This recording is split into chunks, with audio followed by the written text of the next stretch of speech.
Assalamualaikum warahmatullahi wabarakatuh. Perkenalkan, kami dari kelompok 9A Biokimia yang beranggotakan saya sendiri, Hendra Ginanda, dan teman saya.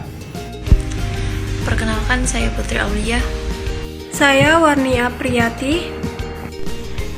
Saya Tri Lutfi Oktavia Naomi. Di sini kami ingin menjelaskan tentang aplikasi teknologi DNA. Tujuan pembelajaran, mahasiswa mampu mengkaji implikasi tentang bagaimana tahapan-tahapan produk hasil rekayasa genetika agar dapat digunakan oleh manusia. Prosedur proyek yang pertama itu, carilah materi mengenai aplikasi teknologi DNA. Yang kedua, carilah bahan yang bisa digunakan objek untuk bahan video. Yang ketiga, lakukan proses pengambilan video. Dan keempat, edit video semenarik mungkin. Kemajuan dalam teknologi DNA rekombinan telah terjadi secara paralel dengan perkembangan proses genetik dan variasi biologis. Perkembangan teknologi baru telah menghasilkan produk sejumlah besar protein yang penting secara medis dan menciptakan potensi yang sangat besar untuk industri farmasi. Protein ekstraseluler kemungkinan besar untuk digunakan baik dalam terapi maupun penggantian pengobatan.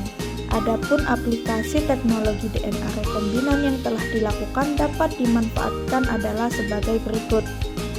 Aplikasi rDNA dalam ilmu forensik.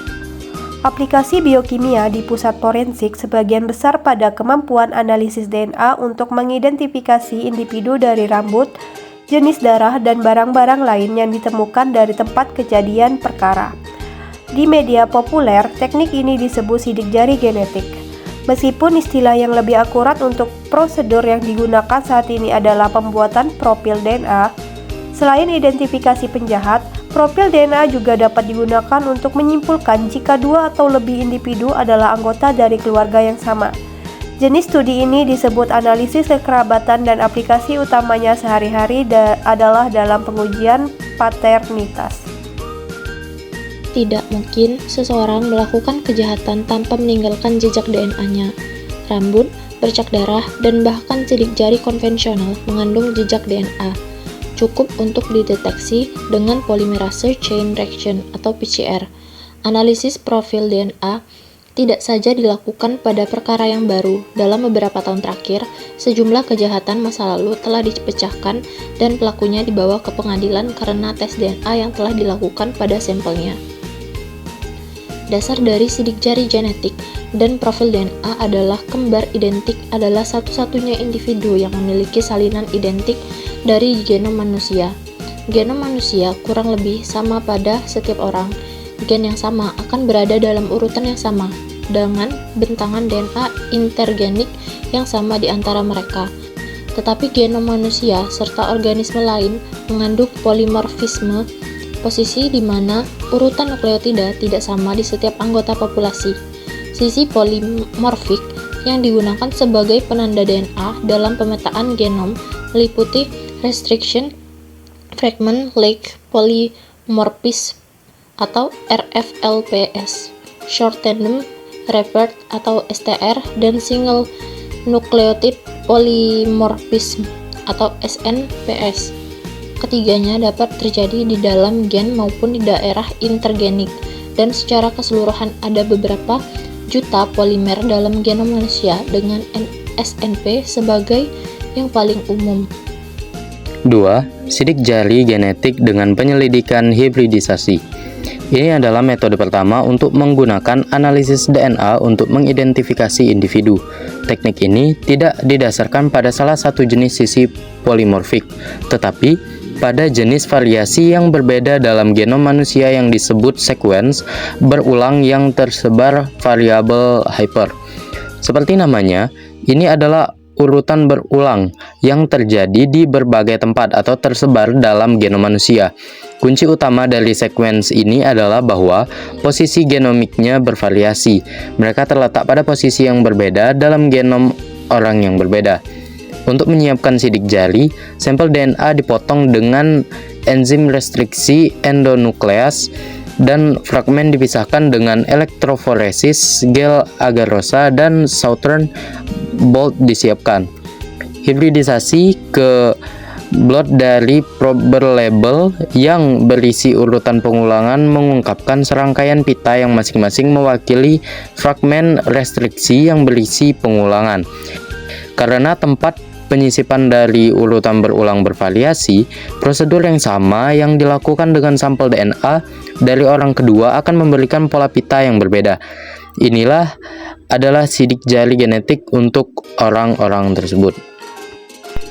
A. Menyiapkan sidik jari. Koleksi spesimen bisa berupa amplop yang dijilat, cucian kotor, puntung rokok, air liur.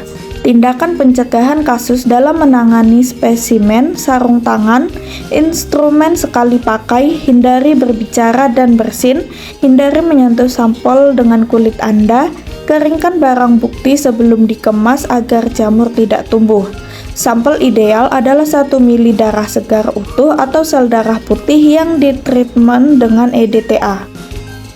Variasi sekuens nukleotida di suatu wilayah DNA yang menghasilkan perbedaan panjang fragmen sesuai dengan ada tidaknya sisi pengenalan enzim restriksi. Pada gambar sebelumnya, Restriction Fragment Length Polymorphisms atau disingkat RFLP dihasilkan karena mutasi di sisi pengenalan. Ini adalah urutan nukleotida spesifik yang dikenali oleh enzim restriksi. Enzim restriksi mengikat DNA dan memotong di dalam sisi pengenalan. Jika urutan nukleotida telah bermutasi, maka enzim restriksi tidak akan mengikat dan karena itu tidak akan memotong di sisi itu. Seperti yang ditunjukkan contoh ini, perubahan pada sisi pengenalan akan menghasilkan fragmen panjang yang berbeda dalam restriksi. Satu individu memiliki 2 sisi restriksi untuk enzim E. coli. Itu berarti E. coli akan memotong fragmen DNA ini 2 kali. 2 pemotongan menghasilkan 3 fragmen yang diberi label di sini sebagai A, B, dan C. Teknik molekuler di mana DNA ditransfer ke membran dari gel agarosa dan probe dihibridisasi. Salah satu cara untuk mendapatkan DNA yang permanen menggunakan restriksi yang dapat diuji dan dimanipulasi adalah dengan mentransfer DNA ke dalam membran nilon, disebut sebagai Schrodern bolt. DNA genomik manusia adalah 3 miliar pasangan basa dan berisi ribuan sisi pengenalan untuk enzim restriksi.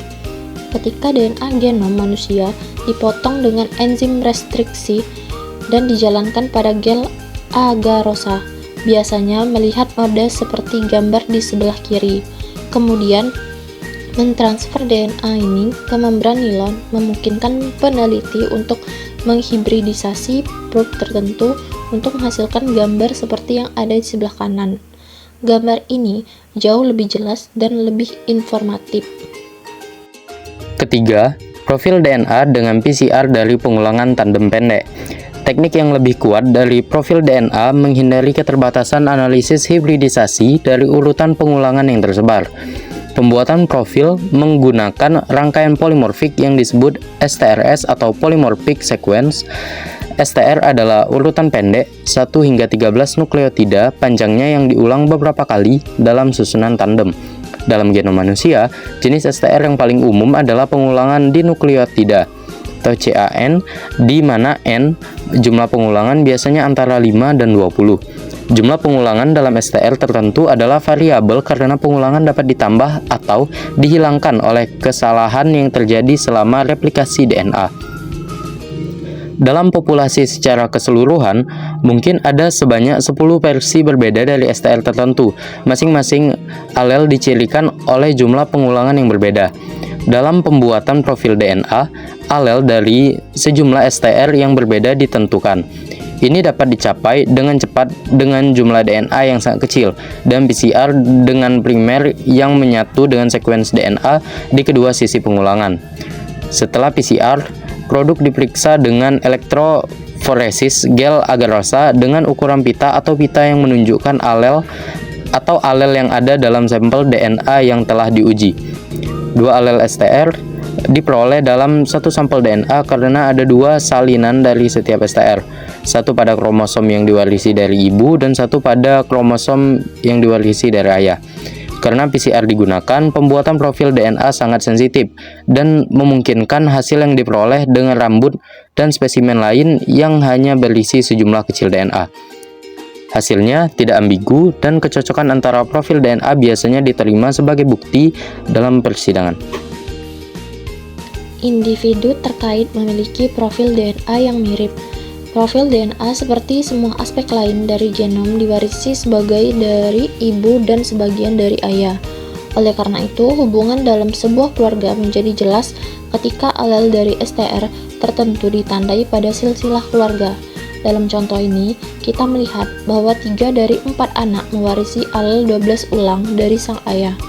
Pengamatan ini sendiri tidak cukup untuk menyimpulkan bahwa ketiga anak ini adalah saudara kandung, meskipun peluang statistiknya akan cukup tinggi ketika alel ulangan 12 tidak umum dalam populasi secara keseluruhan.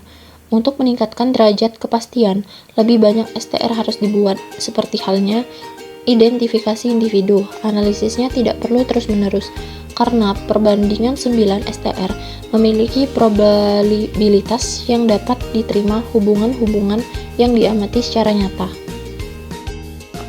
Selain identifikasi penjahat, profil DNA juga dapat digunakan untuk menyimpulkan jika 2 atau lebih individu adalah anggota dari keluarga yang sama.